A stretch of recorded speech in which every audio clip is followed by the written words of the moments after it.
This is a fan-generated show. If you'd like to support us, please go to jamieglazov.com.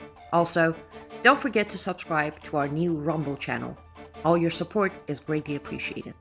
Good evening. Welcome to the Glazov Gang. Tonight, China's Genocide Games and why we need to boycott them. This evening, back by popular demand, Reggie Littlejohn, the president of Women's Rights Without Frontiers. Reggie, welcome back to the Glazov Gang. Thanks for having me back. I'm really thrilled to be back here, Jamie. Thank you so much, and it's an honor to have you, Reggie. And again, this evening, very disturbing and troubling, horrific subject. Before we get into the Genocide Games, tell us a little bit about yourself, again, for those viewers that might not have tuned in last time, and tell us about Women's Rights Without Frontiers. Well, I'm the founder and president of Women's Rights Without Frontiers. I am somebody with a legal background. I practiced law for like 8 years in the San Francisco Bay Area, represented a Chinese refugee who was forcibly sterilized and persecuted as a Christian, which really took the blinders off of my eyes. I had no idea what was going on in China. And then long story short, I used all of my skills as an attorney to advocate on behalf of the women and babies of China. So we're an advocacy organization. I've testified 9 times at the US Congress and many other governmental bodies about the devastation of the 1-child, now 2-child and 3-child policy. But also we are actively saving baby girls and widows inside China, and we're the only ones who are doing that work. Thank you, Reggie.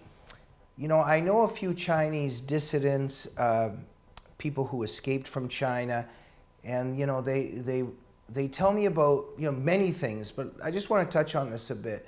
They tell me about the complete zeroness, the complete lack of individualism, of individuality in the country. Of course, rooted in the culture, but also the communist regime did quite a number on the society and the people. One Chinese friend of mine was, just even telling me that even when you're eating, you have to be very careful you don't stand out, do anything different. You don't, even deal with the food differently. I know teachers who taught in China who were saying that you have to actually ask a lot of questions and stimulate the students, because a lot of the students, most of the students, if not all the students, they won't ask inquiring questions on their own, etc., etc. This is very much related to what we're going to be speaking about. Could you touch on that a bit, just kind of the collective totalitarianism in this society? This is the result of the brutalization and brainwashing of the Chinese Communist Party towards the Chinese people. And what they have done is number one, they have a surveillance state where everybody has a social credit system that is based on their, whether they listen to Xi Jinping thought, what their social media posts are like, what their spending history is like. So you want to have a high score, because if you have a low score, you're not going to be able to buy a house, you're not going to be able to travel, you're not going to be able to get your kids in to school. And if you have a very low score, like if you're a dissident, you can end up getting disappeared. So this is how they intimidate everybody into conformity. And another thing that they do is they get people to spy on each other and to rat each other out to the party. So this was really something that they did under the 1-child policies. They had neighbors, co-workers, family members, people in the village who were paid to just sit there and watch women walk by and see if anybody looked pregnant, and then demand to see if they had a birth permit, and if not, they would get a forced abortion. What that does is it makes it so that there's no one you can trust in society, because if there's no one you can trust, you can't get together to band for democracy and for change. And so people are worried that if they stand out in any way, the person sitting next to them in line or whatever could report them, and then the consequences are utterly and totally devastating. And so that's how they force conformity among everybody. So it's like The Chinese Communist Party are like domestic terrorists. They are ruling through a reign of terror over their own people. Thank you very much, Reggie.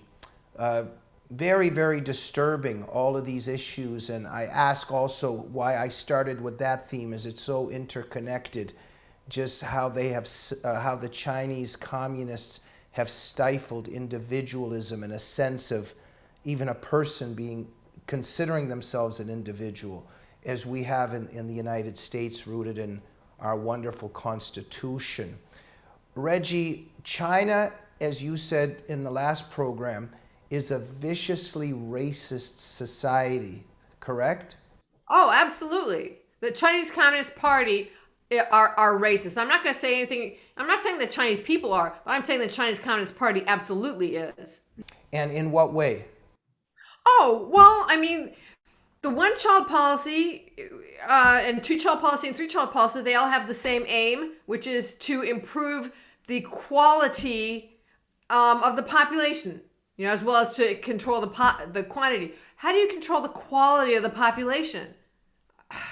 So one of the things they're doing is they are committing genocide against the Uyghur Muslims in Xinjiang province.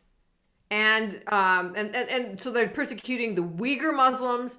They're persecuting the Tibetan Buddhists. They're persecuting the Falun Gong. They're persecuting just the Southern Mongolians. They persecute people on the basis of religion, and they persecute people on the basis of race. Okay, and the people who are doing the persecuting, what is their religion, quote unquote, and race? Well, they are Han Chinese, and the ones who are doing the persecuting are members of the Chinese Communist Party, and the Chinese Communist Party is officially atheistic, so there is no religion. Although I would contend that it is a religion and that they believe that they are God. Right, of course, of course. It's the religion of atheism, in other words, right?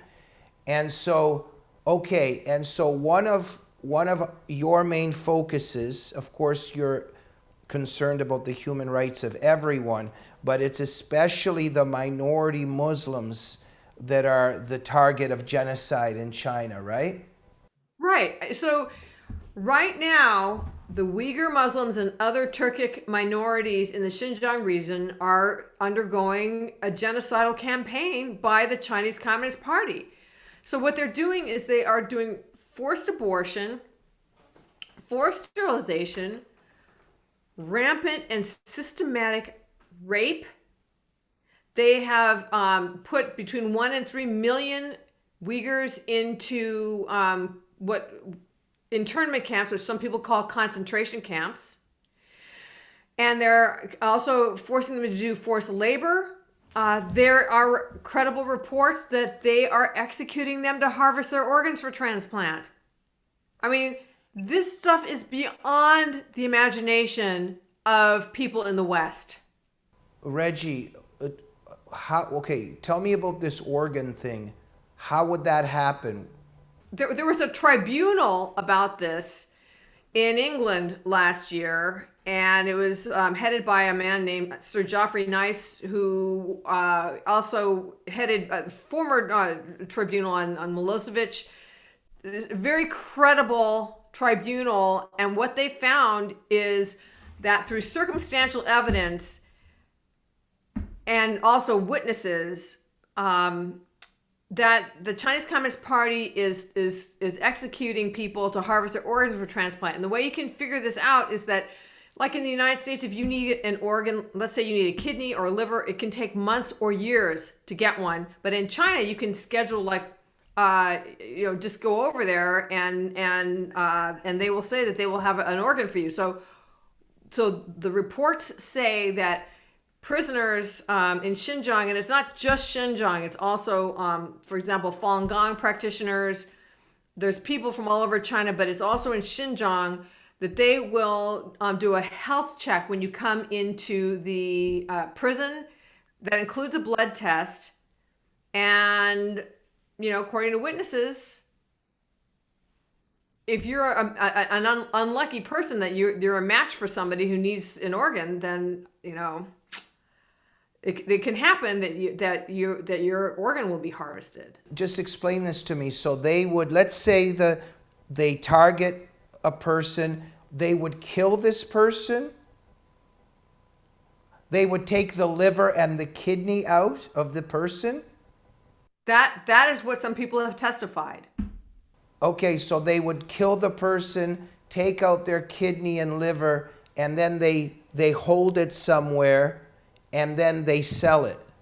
Well, no, they don't hold it. I mean, the person that you should really talk to is David Kilgore. He is like one of the world experts on this.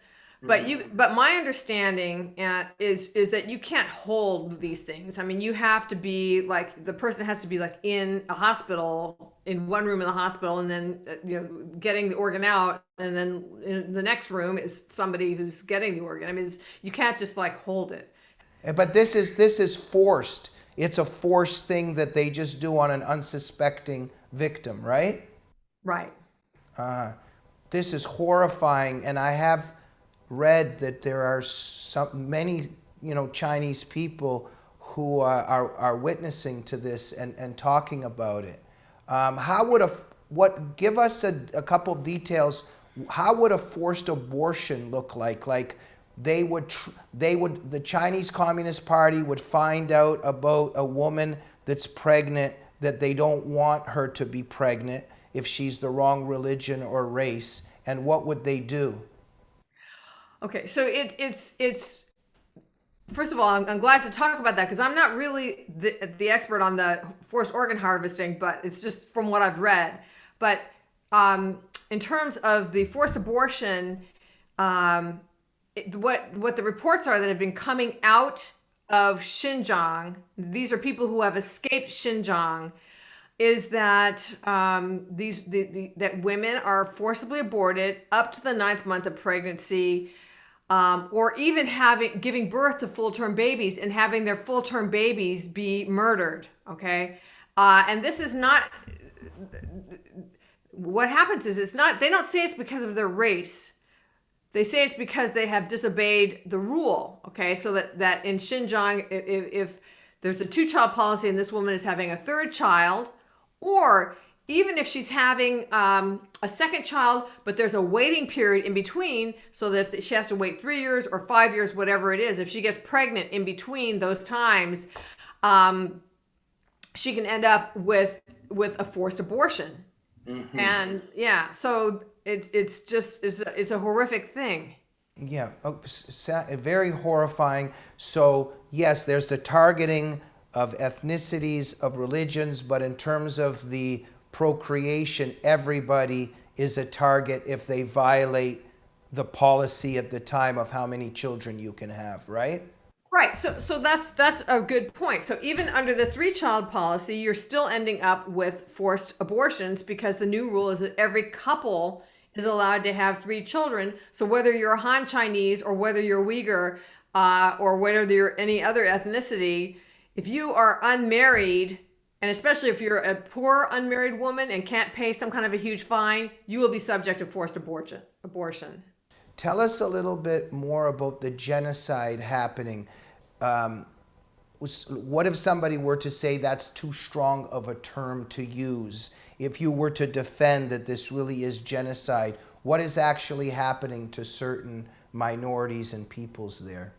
Well, there was a convention in 1948, the 1948 Genocide Convention, that defined genocide. And so if anybody wants to read the definition, it's pretty clearly genocide. So I will tell you exactly what it says here.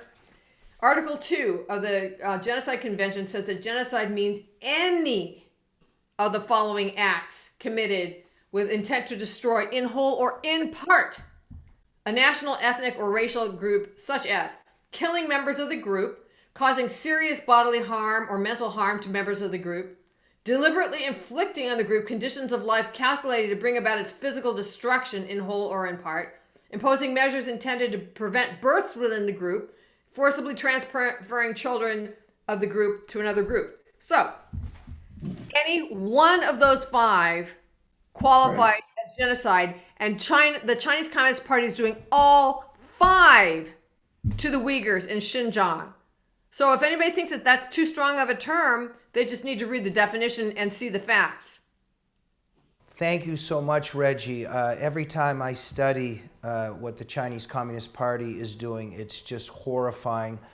Perhaps not a big surprise, because when we read about Mao and we read about the Cultural Revolution, nightmarish, Mao, one of the greatest mass murderers in history, if not the greatest mass murderer in history in terms of numbers, because we're talking about something like 70 million Chinese were killed by Mao. So that's in many ways the foundation to everything happening there today. Reggie, why is the international community and the world dealing with these monsters?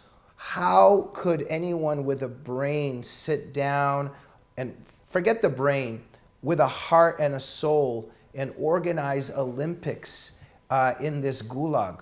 So, as you know, we are part of a consortium of organizations that has launched an initiative called GenocideGames.org. So we are advocating that the Olympics need to be either moved or they need to be boycotted. And I testified before Congress about this in May. And in my opinion, under the Genocide Convention, to which we are signatories, we're required to boycott the games, because all the signatories to the Genocide Convention are required to prevent and punish genocide. And so just the tip of the iceberg of what we need to do to punish the Chinese Communist Party for their genocide is to not honor them with the privilege of this prestigious event, hosting the Olympic Games.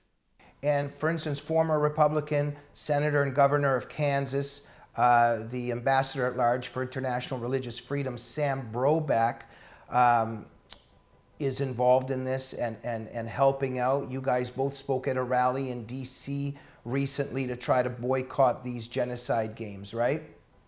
What he said is that we are not going to do the Olympic Games on the soil of a country that is actively committing genocide. And we really appreciate his words of support. That's right. Mm-hmm. And how is this effort doing? Are you getting a lot of support, or there's a lot of callous indifference? I think a lot of people in the Democratic Party, Biden and all of them, they're somewhat intimidated by China, but also in collusion on some levels with them. So they would be reluctant to cancel these games there, right? Right. So they are reluctant to do a full boycott, although Nancy Pelosi herself testified as a witness in the same congressional hearing that I testified in May. And that's a very unusual thing for the Speaker of the House to testify as a witness. And she did not deny, she confirmed that this is genocide. But what she wanted to do was a diplomatic boycott, which means that the athletes would participate, but the senior officials of the government would not attend. And I don't think that is strong enough, because what happens is if you have a diplomatic boycott, but not a full boycott, and you still send your athletes, then China still gets the right to have their big party. Okay, so they're going to have the huge opening ceremonies. They're going to have all of the intense interests of the world focused on the Olympics. They're going to be able to have a propaganda bonanza. They're going to be able to put their message out to the world about what a great country they are, and it just gives them that platform that they are desperate for. And I think that we should not give them that platform. I think we should move the games. And if push comes to shove and we can't move the games, I'm sorry. I just think that we just cannot attend a game where the nation is committing genocide. Right. So boycotting, important. Moving to a venue outside of China, part of the plan. Reggie, if that doesn't succeed and the Olympics happen in Beijing, what are the consequences of that? What's the message that the world sends to the Communist Party in China? Why is this so important not to give that message? And what is the message when given? Well, what it does is it legitimates the regime and it emboldens them. Okay, so in the 1936 Olympics, when in Berlin, after that, Hitler became emboldened, and that's when he launched the Holocaust. And who knows what the Chinese Communist Party will do? They had the Olympics in Beijing in 2008. They made all kinds of promises about how they were going to improve their human rights record. They broke every one of those promises. And what are they going to do if we allow them to be honored again in 2022? Invade Taiwan? I mean, I don't think that is beyond the realm of possibility. It's just the message that we're sending to them is we're willing to look the other way on all of your atrocities and all of your aggression all over the world. Mm-hmm. And when I don't know if I want to say we, but I guess it's an expression. If the world participates in playing with monsters, then in many ways it's complicit in what the monsters do in terms of torturing people. There's a complicity there. We're aiding and abetting what these monsters are actually doing by engaging and playing games with them, right? I would agree with that. I mean, I would say that if we just let them get away with murder, that we are complicit with the murder, because we're letting them get away with it. We have to put our foot down to say what you're doing is not okay, and we're not going to participate in it in any way. So Reggie, you're on the front lines on this, fighting the battle for human rights. You have a site called genocidegames.org. And on that site, you have written an open letter to Miss Susan Lyons, the chairman of the U.S. Olympic and Paralympic Committee, if I've pronounced that right. Tell us a little bit about that letter and what you said to her. Well, we are actually pretty proud of that letter because we have 110 signatories of influencers on there, and I would invite you to sign. And there's some big names on there like Congressman Chris Smith, Eric Metaxas, George Weigel is a very famous Catholic scholar. And what we said to her is what I've been saying to you, which is we can't honor China and reward them by having the Olympic Games on Chinese soil, especially after the way that their human rights have plummeted after the 2008 Olympics. What can we expect them to do after the 2022 Olympics? And we urged them to move or boycott the games. Now, they didn't answer us. We never got a direct answer from that letter. But after that letter, they sent a letter to Congress saying, don't boycott the games. I personally think that was their answer to our letter. And then there was this big hearing that was about the genocide games. And now, yeah. And the left and the right both agree that the game should be boycotted. The question is if it's a diplomatic boycott or if it's a full boycott. And recently, the Chinese Foreign Ministry spokesman, if I'm pronouncing the name correctly, Zhao Lijian, he has completely denied that China is engaged in any wrongdoing, including the genocide that's happening in China. Overall, China denies the allegations that human rights activists like you make, right? Of course they deny it. So they have a propaganda machine, and the purpose of their propaganda machine is to tell the world what they want the world to think. Mm-hmm. And it has no relation to reality. I mean, it's the same propaganda machine that said that the Wuhan coronavirus didn't have human-to-human transmission, and lied about all kinds of things and infected the world, and, millions of people died. We don't believe what they say. So, of course, they're going to deny it. Reggie, so, when all these troubling things are in the news, it's not like, let's say, Brazil or Romania, or it's just constantly China. It's, in terms of genocide, in terms of the coronavirus, the Wuhan lab, all this stuff. What's going on here is China is very much a threat to the world and to freedom? Well, I'll tell you what I think is going on. which is that China has been very open about their goal, which is they believe that that the world should be under Chinese domination. I once heard it said that the Chinese government believes that we all want to be ruled by them, but we just don't know it yet.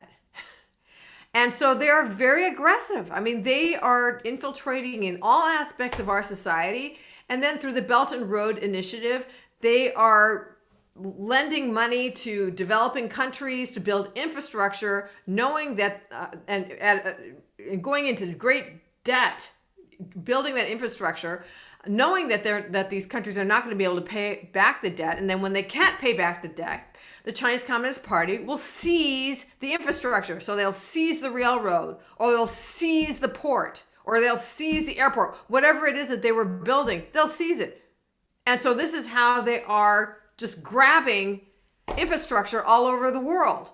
And that's why you keep hearing about China, because they're very aggressive in their hegemonic aspirations. And other countries aren't that way. Other countries might have problems, but they're not trying to take over the world the way that China is.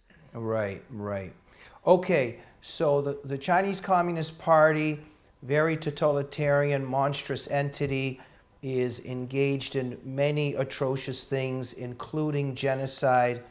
And the Olympic Games, therefore, are the Genocide Games, and that makes sense. It also makes sense that those of us that believe in human rights should not involve ourselves in genocide games.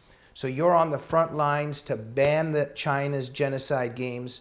For all those watching the Glazov Gang right now that support you and believe that this is an important cause, which they should, what can people do? Well, they can go on to the website called genocidegames.org and sign the petition there. Because the more signatures we have on that petition, the better we're going to be able to say, look, the political will exists to move or boycott the games. So please do sign the petition. And then if you're interested in learning more about my organization, we are womensrightswithoutfrontiers.org. Okay, fantastic. Before we go, Reggie, just on a personal note, why do you feel so strongly and passionately about this issue and connected issues that you work on? Oh my goodness. I mean, yeah, it's hard to try to put this into a little final thing, but I have a very strong sense of just my heart breaks for the people of China and the people who are living under totalitarian regimes. And just like in the beginning, when you're talking about how people feel they can't even eat differently, but that's a level of fear that is intolerable. And these people need to be free. You know, China has 1/5 of the population of the world, and the world will not be free until the people of China are free. And also we need to stop their encroachment of they're trying to take us over with their system of government and enslave us into this totalitarian surveillance state.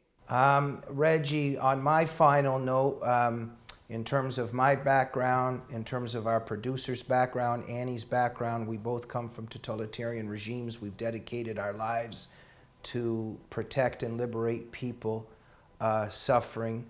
And so we just want to say you're an exceptional, very wonderful human being, and thank you very much for what you're doing. We live in a world where so many people are so indifferent and they don't care. And thank you so much for caring and for everything that you're doing. Well, thank you, and God bless you for all that you do also for the cause of freedom and justice in the world. Thank you so much, Reggie. Wish you strength and success in your battle. Thank you. And I wish the same for you too, Jane. Yeah. Thank you so much, Reggie. Ladies and gentlemen, genocidegames.org. Genocidegames.org. Go to that site, get involved, sign the petition. And also go to Reggie Littlejohn's site, womensrightswithoutfrontiers.org, and get involved for human rights. We'll see you soon on the Glazov Gang. Good night. Go to mypillow.com and use code GG21 to get incredible and amazing discounts. Or just call 1-800-854-0673. That's right. MyPillow.com is waiting for you. Start living like a king. Start being, for once, the coolest version of you. And all the while, you'll be supporting a true American hero that's fighting a true American cause. God bless you, and God bless America. And God bless Mike Lindell and My Pillow.